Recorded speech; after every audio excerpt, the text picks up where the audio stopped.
जय श्री कृष्ण। राधे राधे। समस्त विनाश का कारण लोभ, समस्त पाप का मूल लोभ, और विश्व में जितने भी युद्ध हुए उसका कारण था क्रोध, और समस्त कष्ट, दुख और तकलीफ का कारण है मोह। मोह में इंसान को कभी पड़ना नहीं चाहिए। इस प्रकार लोभ, क्रोध और मोह का परित्याग कैसे करेंगे? अपने मन में अगर लोभ बैठा हो, क्रोध बैठा हो, मोह बैठा हो, तो इन सारी चीज़ों में के पीछे एक होता है, वो अहंकार भी होता है, जो विनाशकारी होता है। ये सब चीज इतने जटिल रूप से मन के अंदर बैठे हुए हैं, जिसको निकाल पाना, आपके बॉडी में कहीं पर ट्यूमर हो जाता है, कोई बीमारी हो जाती है, उसको ऑपरेशन के द्वारा ठीक किया जा सकता है, लेकिन इस बीमारी का इलाज करने के लिए आपके पास कोई डॉक्टर नहीं है। और इसके लिए एकमात्र उपाय है, वो है हम लोगों का हिंदुस्तान का जो हिंदू धर्म है, सनातन धर्म है, इसका धरोहर है ग्रंथ, जो गीता के रूप में प्रस्तुत है।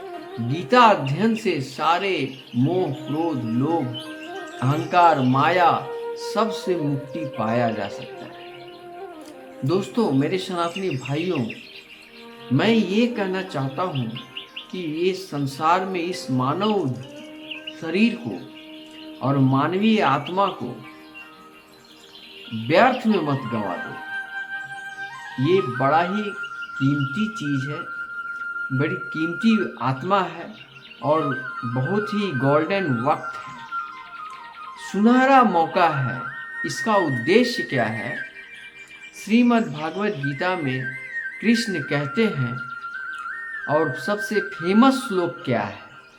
कर्मण्ये बाधिता रस्ते माँ फले सुख दाचना। कर्म किए जाओ, परिणाम की चिंता मत करो, फल की चिंता मत करो।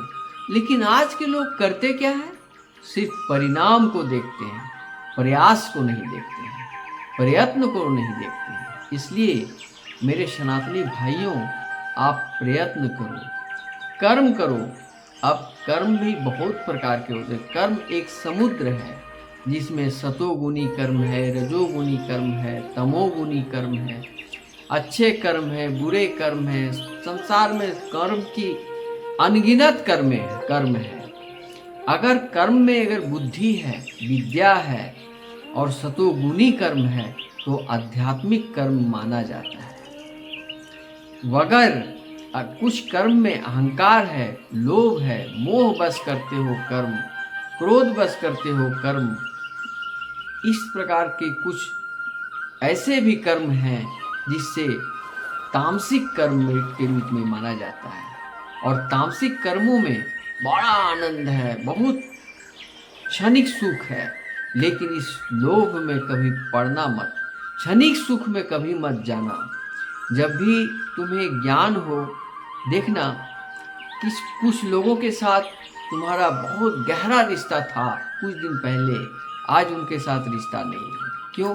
कि तुम गलत लोगों का चुनाव कर लिया था। अगर तुम सच्चे इंसान, सच्चे सत्संगी लोगों के साथ सत्संग करोगे, तो वो बहुत दिनों तक वो रिश्ता चलता रहता है, वो मित्रता बहुत अडिग रहता है। जिस प्रकार मेरे मित्रता की जब बात आई है, तो कृष्ण सुदामा की मित्रता की जैसा कोई मित्रता मैंने आज तक नहीं देखा। कृष्ण जैसा राजा नहीं और सुदामा जैसा गरीब ब्राह्मण नहीं। इन दोनों की मित्रता थी। जब राजा द्वारिकाधीश बने, तो उस राजा के दरबार में जब सुदामा पहुंचे, कुछ मन में तमन्ना लेकर गए थे। उनकी पत्नी बार बार कहती थी कि जाइए, इतनी दुख दरिद्रता में कैसे जिएंगे, बच्चों का पालन कैसे करेंगे, जाइए, आप राजा, आपका मित्र हैं, कृष्ण आपका मित्र हैं, कुछ तो उनसे मांग लीजिए। और ये समझ ख्याल करके उन्होंने अपने घर से निकल पड़े, और रास्ते में पैदल चलते चलते उनके पैरों में छाले पड़ गए, कांटे गड़ गए, और किसी तरह उस द्वारिकाधीश की नगरी में पहुँचे। तो कृष्ण के द्वारपाल लोगों ने उनको रोक लिया। बोले, कौन हो? तो मैं कृष्ण का मित्र हूँ। तो लोग हंसने लगे, ठहाका मार मार कर, अरे मूर्ख, तुम कहाँ का भिखमंगे हो, ये कहाँ के राजा धीश हैं, द्वारिकाधीश राजा हैं, और तुम कहाँ एक भिखमंगा हो, ऐसा मित्रता तो कभी हो ही नहीं सकता। लोग उपहास करने लगे। लेकिन ये बात जब कानों कान श्री कृष्ण तक पहुँची तो कृष्ण वहाँ से निकल पड़ते हैं, दौड़ पड़ते हैं, जिस रूप में थे उसी रूप में दौड़ने लगते हैं। दौड़ते दौड़ते उनके कुछ आभूषण, कुछ वस्त्र, कुछ कीमती चीज रास्ते में गिरते चले गए, लेकिन उसकी कोई परवाह नहीं थी। और दौड़ते दौड़ते जाते जाते जा कर के जब कृष्ण से मिले हैं तो हाथ उठाकर कहते हैं, आओ मित्र सुदामा, तुम हमसे बिना मिले लौट कर जा रहे थे, आओ। फिर दोनों का मिलन होता है। आदर सहित द्वारिकाधीश के महल में उनको लाया जाता है, सम्मान किया जाता है, जितने भी भोग व्यंजन सब उनको परोसा जाता है। उसके बाद जो मेन सिंहासन जहाँ श्री कृष्ण बैठते हैं, उस सिंहासन में बैठाते हैं सुदामा को, और सुदामा के चरणों के जितने कांटे हैं एक एक करके चुनते हैं, और चुन करके उनको साफ करते हैं। फिर उनको स्नान करा के नए वस्त्र दे करके उनको बहुत स्वागत करते हैं। और श्री कृष्ण के पास में जो सुदामा गए थे, उनके पास तो धन दौलत थी नहीं, 3 मुट्ठा चावल लेकर वो गए थे। वो चावल को छुपा रहे थे कि कहाँ एक राजा और मेरा भीख मांगा हुआ 3 मुट्ठी चावल, क्या मैं भगवान को किस मुंह से दूंगा, और इतने मित्र को देने से लोग क्या कहेंगे, इसलिए छुपाए हुए थे। लेकिन श्री कृष्ण तो परम परमेश्वर अंतर्यामी, उन्होंने ढूंढ लिया और एक एक मुट्ठी 2 मुट्ठी वो खाए। तीसरा मुट्ठी जब खाने लगे तो रुक्मिणी उनका हाथ पकड़ लिए। यानी स्वर्ग नरक पाताल सब 3 जो लोक हैं उसमें 2 लोक तो उनको दे दिए, अब अगर बैकुंठ भी दे दोगे तो हम लोग कहाँ रहेंगे। तब जाकर के श्री कृष्ण रुक गए। इसके बाद जब उनका आदर सहित उनका जब विदाई किए तो उस समय भी श्री कृष्ण से सुदामा ने कुछ मांगा नहीं।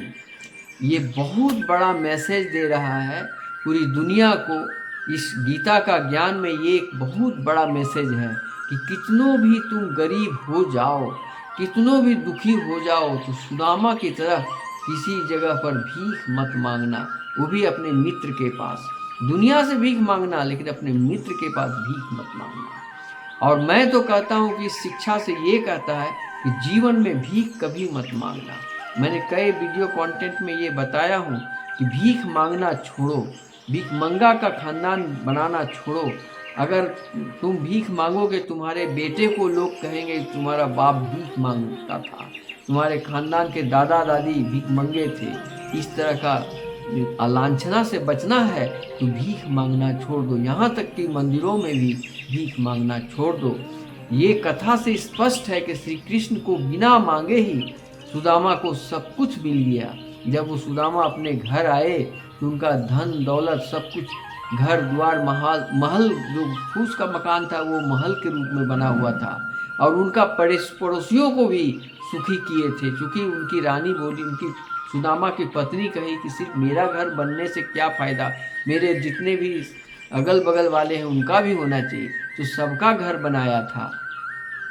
तो इस प्रकार इसमें यीशु कृष्ण सुदामा से बड़ा कोई भक्ति नहीं और मित्रता का मर्यादा नहीं। इस प्रकार मर्यादा एक विशाल शब्द है। इसलिए मर्यादा, अगर विद्या है, बुद्धि है, ज्ञान है, तो निश्चय ही ये कहा गया है कि विद्या ददाति विनयम, विद्या के बिना विनय असंभव नहीं। विद्या से इंसान को विनय प्राप्ति होती है। विनय, विनम्र बनो और सच्चा हृदय में सात्विक बनो, ये परम संदेश दे रहा है। कौन? श्रीमद् भागवत गीता के अनुसार 18 अध्याय 700 श्लोक में प्रत्येक वानियाँ अमृत वानियाँ हैं। आइए हम उस अमृत वानियों को एक चम्मच अपने हृदय में धारण करें और मोह, क्रोध, लोभ, माया, भ्रम की दुनिया से मुक्ति पाने का एक सरल उपाय है, उसको करें।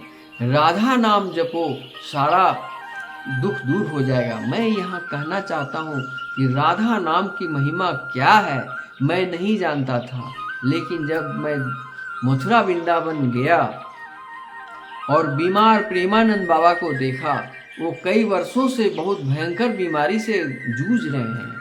उनको किडनी फेल हो गई है और उनका इलाज चल रहा है, लेकिन राधा नाम जपने के कारण वो राधा राधा का नाम जपते जपते उनके अंदर इतनी शक्ति आ गई है कि वो आज भी जीवित हैं और दुनिया को राधा की महिमा का गुणगान करते नहीं थकते।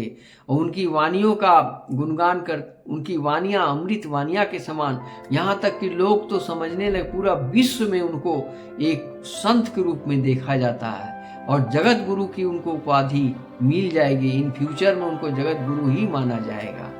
तो प्रेमानंद बाबा से मैंने सीखा कि राधा नाम का महिमा में कितनी ताकत है कि बीमारियों से भी लड़ करके वो जीवित है। तो इसलिए मेरे सनातनी भाइयों, अगर आप किसी दुख में हो, परेशानी में हो, स्ट्रेस में हो, तकलीफ में हो, बांझ हो, वंश नहीं है, जितने सारे भौतिकवादी दुख हैं सबको त्याग हो जाएगी। एक बार सिर्फ राधा नाम जपना प्रारंभ करो। लेकिन राधा नाम जपने से पहले तुम्हें 3 काम करना पड़ेगा। पहला कि तुमको शुद्ध रूप से दया, भक्ति, सत्य और शुद्धि के रूप से राधा नाम जपना है। शुद्ध शाकाहारी भोजन करना है। मांसाहारी भोजन करने वाले को राधा नाम जपने से, कृष्ण नाम जपने से, राम नाम जपने से, गायत्री मंत्र पढ़ने का तो इससे पाप लगता है। इसलिए यदि आप नॉन वेज करते हो तो इन सारी चीज़ों को त्याग दो। और अगर भगवान की भक्ति में आना चाहते हो तो नॉन वेज त्याग दो। इसका भेद हम नहीं जानते थे, प्रेमानंद बाबा ने हमें सिखाया, जिसके बदौलत हमने सीखा। और मैं आज देख रहा हूँ, मेरा 65 ईयर्स ओल्ड हो गया हूँ, मुझे बहुत ताकत, एनर्जी प्राप्त हो रही है। कोई बीमारियाँ नहीं है। मेरे अंदर बहुत सारी बीमारियाँ थी जब मैं नॉन वेज खाते थे, लेकिन आज मैं स्वस्थ, शुद्ध और मेरे अंदर दया, भक्ति, सत्य, शुद्धि सबका प्रवेश हो रहा है। 100% तो मैं नहीं कहूँगा, लेकिन हमें 10% से 20%, 20% से 30%, 40%, 50% तक जा रहा है और दिनों दिन ये बढ़ते जा रहा है। हो सकता है कि एक दिन मुझे 100% भक्ति मार्ग मिल जाए और हमें इस भवसागर से मुक्ति मिल जाए। और मैं मुक्त होना चाहता हूँ।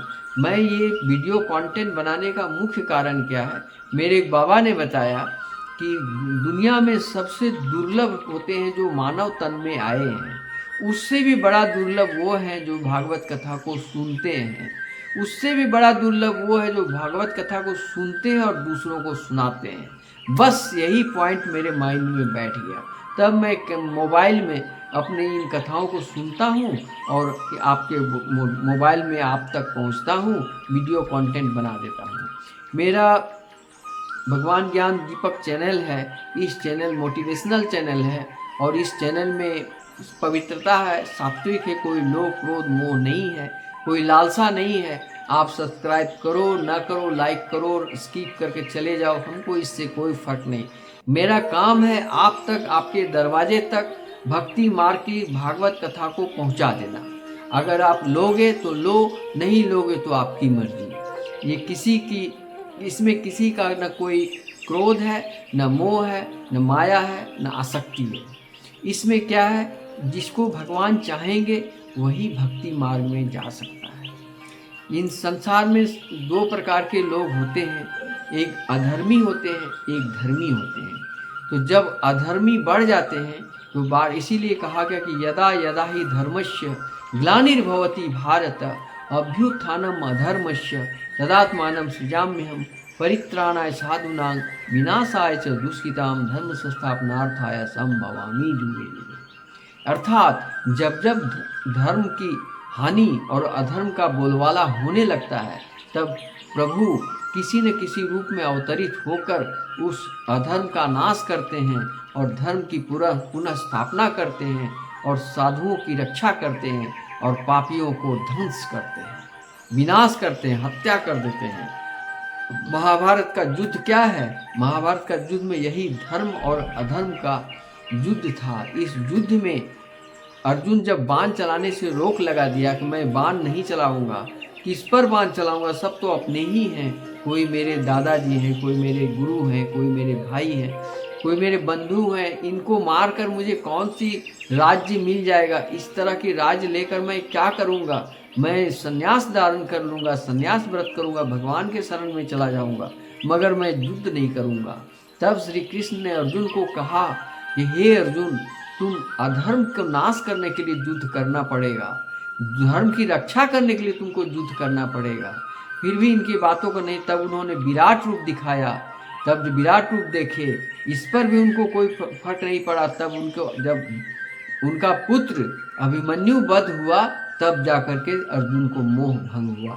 अभिमन्यु को जिस तरह से मारा गया, नीति के खिलाफ, सभी नियमों के खिलाफ, और धार्मिक दृष्टि से, सभी दृष्टि से वो पाप था, जिसके जरिए अभिमन्यु का चक्रव्यूह में मार देना, और सब उसके अपने थे जो उनको मारे थे। लेकिन ये माया का जाल किसने बनाया? श्री कृष्ण ने बनाया। श्री कृष्ण दिखाना चाहते थे अर्जुन को कि देखो रे अर्जुन, तुम्हारा कोई अपना नहीं है। तब जाकर के अर्जुन बाण चलाए और युद्ध हुआ और धर्म की जीत हुई। इसलिए धर्म और अधर्म की जीत में इस श्रीमद् भागवत गीता महाभारत कथा 18 वेद, 4 वेद, 18 पुराण, सबका सारांश क्या है कि तुम्हारा कोई अपना नहीं है। तुम्हारा जो भी है राजपाट, धन दौलत, वो भी तुम्हारा अपना नहीं है। तीसरा, कर्म ही तुम्हारा भाग्य विधाता है, पाप और पुण्य, धर्म या अधर्म। तो तुम धर्म के रास्ते रहोगे तो तुम जिंदा बचोगे, अधर्म के रास्ते में रहोगे मारे जाओगे। धर्म और अधर्म की लड़ाई चलती है। उसी प्रकार हमारे हृदय में अर्जुन रूपी धर्म और दुर्योधन रूपी अधर्म का स्थान में है। उन दोनों में लड़ाई चल रहा है। आप जिसको ज़्यादा हवा दोगे वही बलवान बनेगा। आपके हृदय में अर्जुन का निवास हो, राम का निवास हो, श्री कृष्ण राधे का निवास हो, भक्ति मार्ग में आए और ये भ्रम की दुनिया, हानिकारक इच्छाओं को ना और श्री कृष्णा को करें हाँ। हानिकारक इच्छा यानी भ्रम वाली भौतिकवादी दुनिया, यानी भ्रम की दुनिया को कहते हैं माया। इस माया को ना करें और श्री कृष्णा को हाँ करें। आज की कथा में यही समाप्त करता हूँ। भागवत कथा आप तक मैंने पहुँचाया है।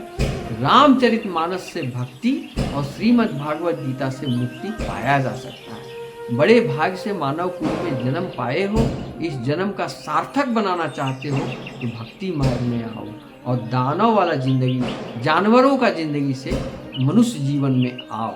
मनुष्य कुल में जन्म लेकर जानवरों जैसा मांसाहारी तामसी व्यवहार मत रखो। इसलिए प्रेम से बोलो जय श्री कृष्णा, राधे राधे, हरे कृष्णा कृष्णा कृष्णा हरे हरे, हरे रामा रामा रामा हरे हरे।